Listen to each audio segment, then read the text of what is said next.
আসসালামু আলাইকুম। সবাই কেমন আছেন? আশা করি অনেক, অনেক ভালো আছেন।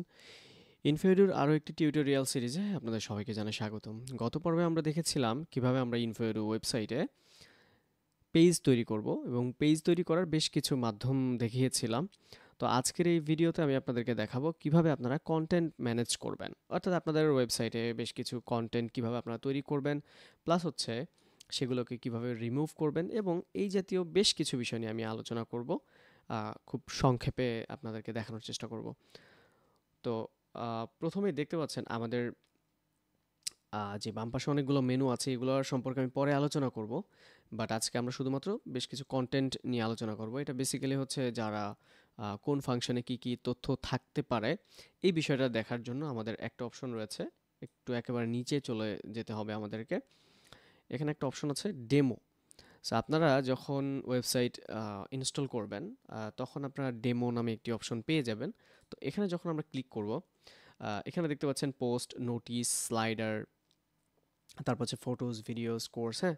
আমাদের যাবতীয় যা, যা ফাংশন আছে সেগুলো আপনি চাইলে এক ক্লিকে ডেমোটাকে ইম্পোর্ট করে দেখতে পারবেন যে আসলে এটা কেমন দেখায়। তো আমি প্রাথমিক পর্যায়ে আমি পোস্ট ইম্পোর্ট করতেছি। আম এরপর হচ্ছে নোটিশ, এরপর হচ্ছে স্লাইডার, আচ্ছা এরপর হচ্ছে ফটো, এরপর হচ্ছে ভিডিও, এরপর হচ্ছে কোর্স, এরপর হচ্ছে ইভেন্টস, এরপর হচ্ছে সার্ভিসেস। আচ্ছা, তো এইভাবে আমরা চাইলে টিচার আরও যাবতীয় ইনফরমেশনগুলো আমরা ইম্পোর্ট করতে পারি। তো এগুলো আমরা করব না, আমরা এখন একটু আমাদের সাইটে যাই। তো এখানে আসার পরে আমাদের আমরা যদি এভাবে এন্টার করি, সাপোজ হচ্ছে ব্লগস, তাহলে আমরা এখানে দেখতে পারবো যে আমাদের যে ডেমো ছিল ওই ডেমোগুলো এখানে কিন্তু ইম্পোর্ট হয়ে গেছে। তো এটা খুবই সিম্পল, আমি আপনাদেরকে এই জিনিসটা দেখাচ্ছি কারণ হচ্ছে আমাদের প্রত্যেকটা ফাংশন সম্পর্কে আমি বিস্তারিত আলোচনা করার চেষ্টা করব। এটা একটা অপশনাল বিষয়, যদিও এটা হচ্ছে ডেভেলপারদের জন্য যারা ডেমো দেখতে চাচ্ছেন, বা দেখা যায় যারা থিমটি কেনার পরে, বিশেষ করে ডেভেলপার যারা আমাদের কাছ থেকে থিমটি কিনবেন এবং থিমটি কেনার পর কীভাবে ডেমো ইম্পোর্ট করবেন, বা হচ্ছে কোন কন্টেন্ট কীরকম দেখাবে সেটা আপনারা এখান থেকে দেখতে পাবেন।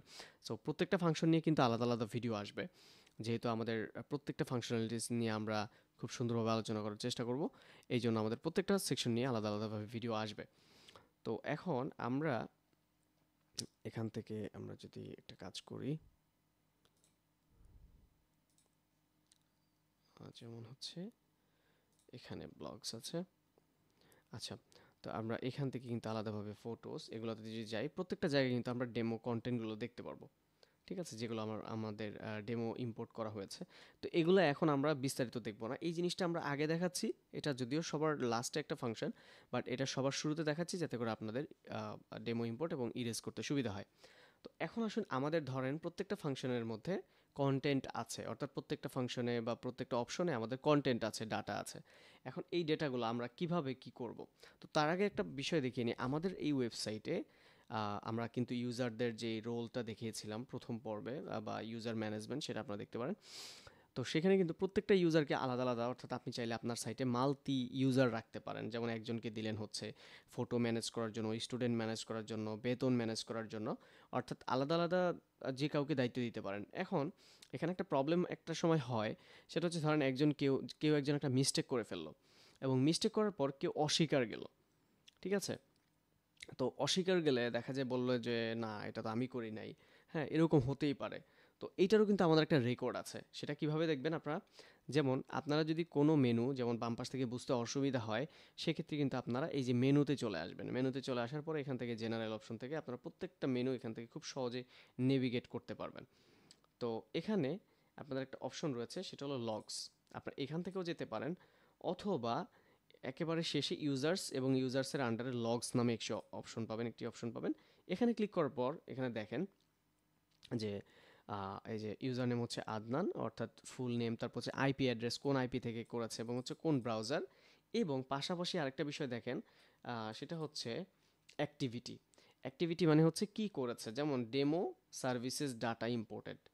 ঠিক আছে, অর্থাৎ আমি এই যে ডেমো যে সার্ভিসেস ছিল এটা ইম্পোর্ট করা হয়েছে, এবং কোন ইউজার করছে এটা হচ্ছে এটা যে একটু আগে যে আমি ডেমো ইম্পোর্ট করলাম, এই যে দেখতে পাচ্ছেন যা যা মানে হচ্ছে কার্যকলাপ আমি করেছি সেগুলো কিন্তু এখানে চলে আসছে। সো এইটা আপনারা খুব সহজেই ট্র্যাক করতে পারবেন। প্লাস হচ্ছে আপনারা চাইলে এখানে খুব সহজেই ফিল্টার করতে পারবেন। আমি দেখি এটা আসে কিনা। এই যে দেখেন, আপনি যদি নির্দিষ্ট কোনো একটা ডেটা এখান থেকে লিখে সার্চ করেন যে আসলে এই কাজটা কে করলো, হ্যাঁ, বা এই কাজটা কি করা হয়েছে কিনা, এটা কিন্তু আপনারা খুব সহজেই ইউজার অ্যাক্টিভিটিসে দেখতে পারবেন। এই যে দেখেন, আমি যখন সার্ভিসেস লিখে সার্চ করলাম তখন এই যে ডেমো সার্ভিসেস এই শব্দটা ম্যাচ করার কারণে এটা চলে আসছে। তার মানে হচ্ছে আপনি যেই কোনো ইউজারের ডেটা খুব সহজে এখান থেকে ট্র্যাক করতে পারবেন। ইভেন আপনারা চাইলে ইউজার নেম লিখেও এখানে সার্চ করতে পারবেন যে এই ইউজার কী ধরনের অ্যাক্টিভিটিগুলো করেছে, কবে করেছে, কি করেছে, এই জিনিসগুলো আপনারা খুব সহজেই দেখতে পারবেন।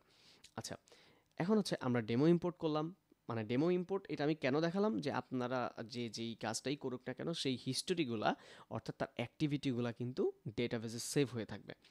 এখন আসুন আমরা আমাদের সাইটটা যদি ক্লিন করতে চাই, যে আমাদের সাইটের যতগুলো ডেটা আছে সবগুলো আমরা রিমুভ করব, বা স্পেসিফিক কোনো একটা অপশনসের ডেটা রিমুভ করব, তো আমরা নর্মালি জানি যে একটা একটা করে রিমুভ করতে অনেক সময় লেগে যায়। তো সেক্ষেত্রে এটা কীভাবে করবেন? সেক্ষেত্রে আমাদেরকে চলে যেতে হবে, ইরেজার নামে একটি অপশন রয়েছে, দেখতে পাচ্ছেন ইরেজার। এই ইরেজারটা খুবই ইম্পর্টেন্ট, এবং এটা খুবই একটা ইম্পর্টেন্ট বিষয়। কেন? কারণ হচ্ছে এটা করতে গেলে আপনারা একটু ভেবেচিন্তে করবেন, কারণ হচ্ছে এখান থেকে ডেটা রিমুভ করলে এটা আর ব্যাক পাবেন না। আচ্ছা, তো এখানে আমাদের সাইটের অর্থাৎ আমাদের ওয়েবসাইটের যতগুলো অপশন রয়েছে, যতগুলো অপশনের ডেটা থাকে, সবগুলো অপশন এখানে রয়েছে। আপনি চাইলে নির্দিষ্ট যে কোনো একটা অপশন থেকে ডেটা রিমুভ করতে পারবেন। যেমন ধরেন আমি চাচ্ছি হলো এই পোস্ট আছে এখানে, তো পোস্টের আন্ডারে যাই এবং হচ্ছে এখানে ক্যাটাগরি দেখি আছে কিনা। দেখতে পাচ্ছেন এখানে অনেকগুলো ক্যাটাগরি আছে, তারপর হচ্ছে পোস্ট আছে। এখন আপনি যদি মনে করেন যে পোস্টগুলো রিমুভ করবেন, তাহলে এখানে টিক চিহ্ন দিয়ে আপনি চাইলে এখান থেকে মাল্টিপল সিলেক্ট করতে পারবেন। সো আমি এখান থেকে শুধু পোস্টগুলো রিমুভ করবো, অ্যান্ড দেন হচ্ছে রিমুভ ডেটা, তারপর হচ্ছে ওকেতে ক্লিক করব। এই যে দেখেন removed all data from post. So এখান থেকে আমি দেখি যে ডেটা রিমুভ, দেখেন ডেটা রিমুভ হয়ে গেছে। ওকে, ক্যাটাগরিগুলো আছে। আচ্ছা, তো এখানে দেখতে পাচ্ছেন যে আমাদের ডেটাটাগুলো রিমুভ হয়ে গেছে। ঠিক আছে, যদি নর্মালি আমরা পোস্টের কোনো ডেটা মানে হচ্ছে যেমন ক্যাটাগরি এগুলো যদি রিমুভ করতে হয়, তাহলে আমরা এখানে এসে টিক চিহ্ন দিয়ে এখান থেকে ডিলিট করে দিতে পারবো। পোস্ট থেকেও ডিলিট করে দিতে পারবো। দেখা যায় আপনার যদি অনেকগুলো পোস্ট থাকে তখন আপনি এক ক্লিকে রিমুভ করতে পারছেন, আপনার অনেক সময় কম নষ্ট হচ্ছে। এবং এখানে আরও বেশ কিছু ইম্পর্ট্যান্ট বিষয় দেখায় এখানে। উপরেরগুলো নর্মালি হচ্ছে আমাদের যে কোনো একটা অপশন যেখানে হচ্ছে আপনার প্রতিষ্ঠানের ডেটা থাকবে আর কি। তো এখানে আমরা একটু এখানে চলে আসি, সেটা হলো SMS হিস্টোরি আছে, অর্থাৎ এই পর্যন্ত যতগুলো SMS পাঠানো হয়েছে সবগুলোর হিস্টোরি আপনি চাইলে রিমুভ করতে পারবেন। তারপর হচ্ছে যতগুলো কমপ্লেন করা হয়েছে, OTP হিস্টোরি, এগুলো আপনি দেখতে পারবেন, ট্রানজ্যাকশন হিস্ট্রি এগুলো। সরি, এরপর রয়েছে হলো ইউজার অ্যাক্টিভিটিস, অর্থাৎ এই যে দেখেন আমরা এই যে ইউজার যে লগস, এটা শুধুমাত্র কিন্তু অ্যাডমিন করতে পারবে। তো এখন ধরেন আপনি চাচ্ছেন ইউজারদের যে অ্যাক্টিভিটিগুলো আছে এগুলো রিমুভ করে দিবেন। অনেকগুলো ডাটা যখন হয়ে যায় যে এগুলো এখন আর দরকার নাই, তখন আপনি চাইলে রিমুভ অল ডেটা দিতে পারেন। সেখানে যখন আমি দিব তখন দেখেন আমার ইউজার অ্যাক্টিভিটিসে কোনো ডেটা আছে কিনা। দেখেন সব ডিলিট হয়ে গেছে, কিন্তু একটা লগ চলে আসছে, সেটা হলো removed all data from user activities.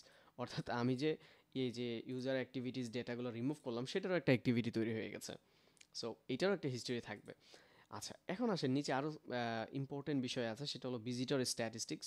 অর্থাৎ এই যে আমাদের সাইটে যে ভিজিটরগুলো কাউন্ট হয়, হ্যাঁ, কতজন ভিজিটর সাইটে ভিজিট হলো। সাপোজ আমরা যদি একটু ড্যাশবোর্ডে দেখি, যেমন এই যে ইউজার স্ট্যাটিস্টিক এগুলো ছিল, এগুলো হচ্ছে রিমুভ হয়ে গেছে। এখন ভিজিটর স্ট্যাটিস্টিক্স, হ্যাঁ, যেমন আজকে কতজন ভিজিট হয়েছে এরকম একটা বিষয়। সো আপনি চাইলে এগুলোকেও রিমুভ করে দিতে পারেন। এখান থেকে যদি আমি রিমুভ করে দিই, তাহলে আমি একটু রিফ্রেশ করি, দেখেন এখন আর কোনো ডেটা নেই এখানে। আর এখানে আরও বেশ কিছু ইম্পর্টেন্ট বিষয় আছে, সেটা হলো যে অল ইউজার্স। ধরেন আপনার সাইটে অনেকগুলো ইউজার আছে, মানে আপনি এখানে কিন্তু লেখাও আছে যে এক্সেপ্ট মি, অর্থাৎ আমি ছাড়া। মানে হচ্ছে এই যে আমি এখন লগ ইন করা আছি, সো আমি ছাড়া যত ইউজার আছে সবার মানে সবার ইউজার অ্যাকাউন্টগুলো রিমুভ হয়ে যাবে। যেমন এখানে আর কোনো ইউজার্স নাই, এই জন্য রিমুভ হচ্ছে না। কিন্তু এখানে যখন আপনি টিক চিহ্ন দিবেন, আপনি ছাড়া বাকি যারা থাকবে সবাইকে রিমুভ করে দিবে। ঠিক আছে, এটা গেল। এরপর হচ্ছে অল মেনুস। মেনু হচ্ছে যে আমাদের এই ওয়েবসাইটে যখন আমরা ভিজিট করব, সাপোজ আমি যদি একটু এখানে দেখাই লাইভ সাইটে, এটা যেহেতু আমি লোকাল সার্ভার ইউজ করছি, এই যে এখানে যে মেনু বারটা আছে, এই মেনুগুলা টোটালি হচ্ছে আপনার ডিলিট করে দিবে, মানে যতগুলো মেনু আছে আপনার, হ্যাঁ, এখান থেকে এই যে যেমন এই ফুটারে মেনু আছে, তারপর হচ্ছে এই যে এখানে টপ মেনু যেটা আছে হেডার মেনু, এটাকেও আপনার রিমুভ করে দিবে, অল মেনুস। এরপর হচ্ছে অল থিমস। এটা বেসিক্যালি হচ্ছে ডেভেলপারদের জন্য, যারা ডেভেলপার বা হচ্ছে যারা আমাদের কাছ থেকে থিমটি পারচেস করবেন তারা জানেন। ধরেন আপনার সাইটে অনেকগুলো থিম জাস্ট ইনস্টল করা আছে আর অ্যাক্টিভেট করা আছে তো আমাদের ইনফিনিটরে বাই ডিফল্ট। তো আপনি যদি মনে করেন যে বাকি সবগুলো থিম আমি একটা একটা করে ডিলিট করব না, তো এগুলো রিমুভ করে দেই, তখন এটা যদি দেন, দেন হচ্ছে আপনার বর্তমান থিমটা যেটা আছে এটা ছাড়া বাকি সবগুলো ডিলিট করে দিবে। সেমভাবে প্লাগইনস, আপনি যদি মনে করেন আপনার সাইটে যতগুলো প্লাগইন আছে এক ক্লিকে ডিলিট করে দেয়, তাহলে এটাতে ক্লিক করলে আপনার সবগুলো প্লাগইন, এটা খুবই কিন্তু সতর্কভাবে করতে হবে, সবগুলো প্লাগইন আপনার সাইট থেকে রিমুভ করে দিবে। সো আশা করছি আমাদের এই যে কন্টেন্ট ম্যানেজমেন্ট যে বিষয়টা, এটা আপনারা বুঝতে পেরেছেন। কন্টেন্ট কীভাবে ডেমো ইম্পোর্ট করবেন, কীভাবে ইউজারদের লগস দেখবেন, তারপর হচ্ছে কীভাবে যে কোনো একটা স্পেসিফিক ফাংশন থেকে বা অপশন থেকে আপনারা ডেটা রিমুভ করবেন। সো এগুলো খুবই হচ্ছে আপনার সিরিয়াস ম্যাটার। সো এগুলো করতে গেলে আপনারা একটু ভেবে চিন্তে করবেন, কারণ হচ্ছে ডেটাগুলো রিমুভ করার পর আর কোনো ধরনের আপনি ডেটা রিটার্ন পাবেন না। সো এই একটা বিষয়। এখন আসেন আমাদের সাইটের প্রত্যেকটা ডেটা আপনি চাইলে ব্যাকআপ নিতে পারবেন। সো ব্যাকআপ কীভাবে নেবেন সেটা খুবই সহজ। আপনারা এই যে টুলস আছে এখান থেকে ইম্পোর্টে যাবেন। সো ইম্পোর্ট আমাদের প্রত্যেকটা ফাংশনের সাথে যদিও আমাদের ইম্পোর্ট অপশন রয়েছে, সরি আমরা যাব হচ্ছে এখান থেকে এক্সপোর্ট অপশনে, সরি।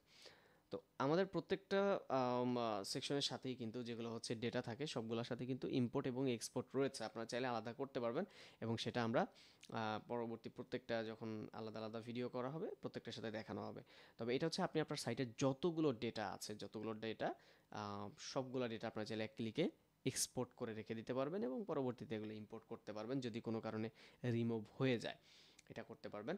তবে এগুলো করার দরকার নেই, বিকজ আমাদের প্রত্যেকটা ডেটার সাথে হচ্ছে প্রত্যেকটা ফাংশনের সাথে ইম্পোর্ট এক্সপোর্ট আছে। আচ্ছা, তো আজকে এই পর্যন্তই। ভিডিওটা একটু লেন্থ হয়ে গেছে, বাট যারা একেবারে নতুন অনেক কিছু সম্পর্কে জানেন না তাদেরকে বিষয়টা বলতে হলো আর কি। আরেকটা হচ্ছে আমাদের এই যে যতগুলো ফাংশন আছে সবগুলো ফাংশন কিন্তু আপনি তিনভাবে নেভিগেট করতে পারবেন। নাম্বার হচ্ছে এই বাম পাশ থেকে ম্যানেজ করতে পারবেন, আবার হচ্ছে এই যে উপরে ড্যাশবোর্ড থেকেও কিন্তু আপনি ম্যানেজ করতে পারতেছেন, প্লাস হচ্ছে মেনু অপশনে গিয়েও আপনারা করতে পারবেন। আর আরেকটা হচ্ছে আপনারা যে কোনো টিউটোরিয়াল, আমাদের ওয়েবসাইট সম্পর্কিত টিউটোরিয়াল যারা দেখছেন ভিডিওটি, তার এই যে টিউটোরিয়ালস নামে একটি অপশন রয়েছে, এখানে ক্লিক করবেন।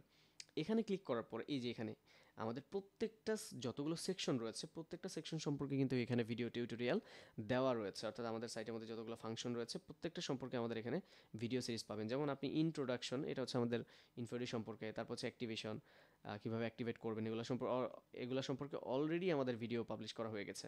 কীভাবে থিম আপডেট করবেন, এটা হচ্ছে যারা সাইট ইউজ করছেন কীভাবে থিম আপডেট করতে হয় এই ভিডিওটা দেখে নেবেন।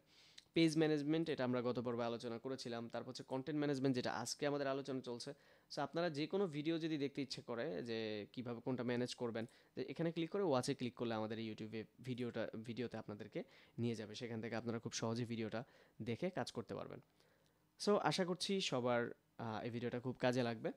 একটু লেন্থ হয়ে গেল, তো সবাই ভালো থাকবেন এবং সুস্থ থাকবেন। নেক্সট ভিডিও আসা পর্যন্ত সবাই ভালো থাকবেন। আল্লাহ হাফেজ।